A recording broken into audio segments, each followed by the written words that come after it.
Everyone good? Are we here?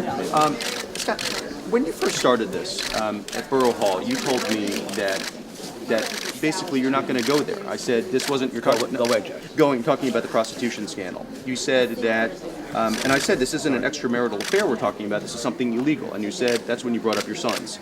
I'm wondering what changed your mind. Well, I wouldn't say that I changed my mind, Josh. What I said was I'm not going to talk about somebody's personal life. But you And did. Well, maybe I have a different view of what constitutes personal life. I think it's fair game to talk about your role as a government official. How could you not talk about money laundering as it relates to illegal activity in the AG's office and the governor's office? But that doesn't mean I'm going to talk about family. I'm not going to talk about those issues because I don't think that's on the table. But you talked about prostitution. I just answered the question.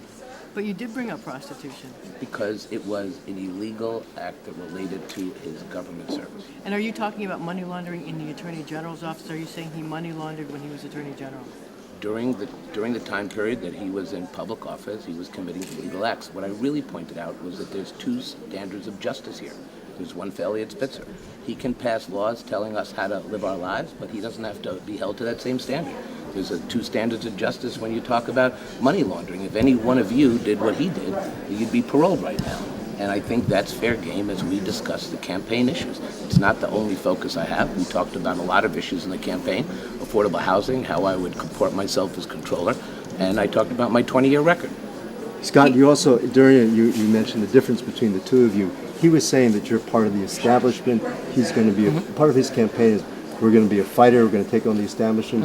How do you respond to that? Are you going to take on the establishment? Well, I have taken on the establishment. You face forward. I've taken on the establishment my entire career. I was the one who ended empty seat voting in Albany, ended that practice. It was a big reform initiative. For those who covered Albany, you remember it very well.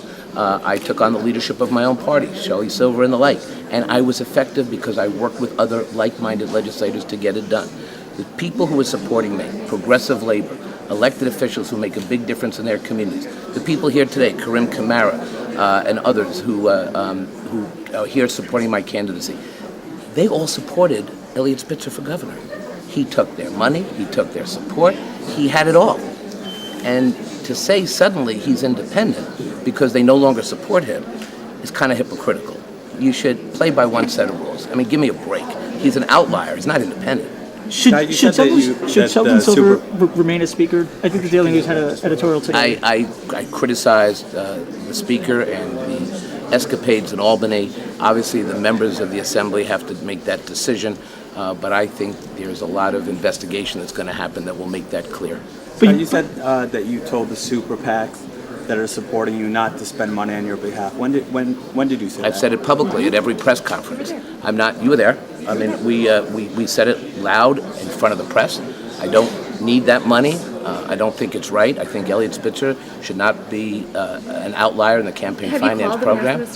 Have you called them and asked them to stop? I mean, these are your supporters. I don't even. National Organization of Women. I don't call. I'm not engaging in coordination with these super PACs based on legal advice of counsel. Are you asking them, or having some of your emissaries ask them not to spend I'm not money? getting involved with them. We're totally focusing on my campaign. Look, I have a guy who's spending $12 million. And the truth of the matter is, he should simply say, you spend this, I'll spend this. He's the only Democratic candidate not in the program. And I have to tell you something. He held everybody to a campaign finance standard. He said to Mitt Romney, I want you to release all your tax returns. And now he's been playing hide and seek with his tax returns. One standard for Eliot and another standard for the rest of us. And I think there should be a level playing field politically, and I also think there should be a level playing field for the people we want to represent. There are folks out in this city who, if they engaged in the things Eliot Spitzer engages in, they'd be in jail 2, 3, 4, 5 years. That's not right. Mr. Stringer, Mr. Spitzer questioned your credentials. At one point he said maybe we should elect somebody who understands capital markets. What's your response to that? I've served for 7.5 years on the NYSERDA pension system. I have helped with 60 shareholder resolutions. I have been an active participant in 13 budgets in Albany as well as New York City. I bring a ability to work with people on the pension fund. You know, part of what you have to recognize on the fund is, as a sheriff, and when you have a badge, you can get people to do what they want to do. But when you're a trustee with 58 trustees, you know what you have to do? You have to work it. You have to bring people in. So if we're going to get reform, like I got in Albany, we're going to have to work with 58 trustees. You can't take a sledgehammer to this process. And that's the difference in his job. He's running for Attorney General. He's not running for controller because his skill set is different than mine. How do you think you did? Do you think you did was your performance what you wanted it to be? I'm very excited how I got my issues out there. I raised some concerns and talked about my record. My wife said I did a good job, so I think that's good, right? Very proud. How did he do? How did he do? I'm very proud of how he did. Great job. How did he do against you? Because he took him on? Because he was feisty? Was he battled it? Or? I think he made it clear about why he should be New York City's next controller. He did a great job. Can I ask, where it did makes you it- come up with that 12 million? That's what I've read in the newspapers. Do you also think it makes? And he says he's not spending more than $12 million. I mean, How really? much are you spending at this point? The campaign finance cap has been lifted, so the most I'm allowed to spend will be $6 million. You said Super PACs? Excuse me? Super PACs? I have no idea. We're not coordinating with them. I don't know. Do you also think it makes a statement that you're here with your wife and he's here without his wife? Again, that's what I'm not going to talk about. That's exactly what the difference is as to where I'm going. I'm here with my wife because she wouldn't miss this, right, for anything.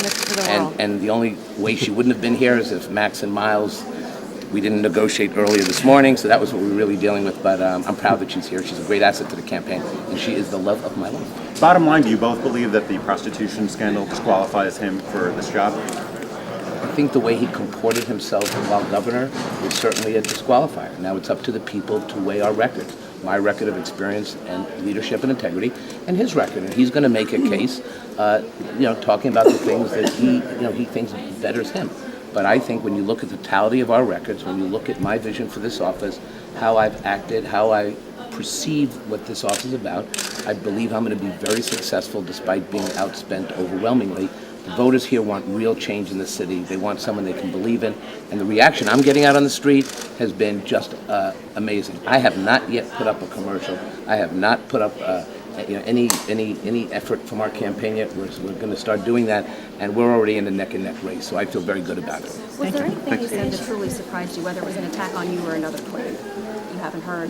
No, listen. I thought it was a good debate. I thought he was fine. We obviously don't take this personally. We got along. We shook hands. We talked about different issues. Just the two of us. So there's no animosity between us. I don't think you'll see that at all. Okay, thank you very much. Thank you all very much. Thank you.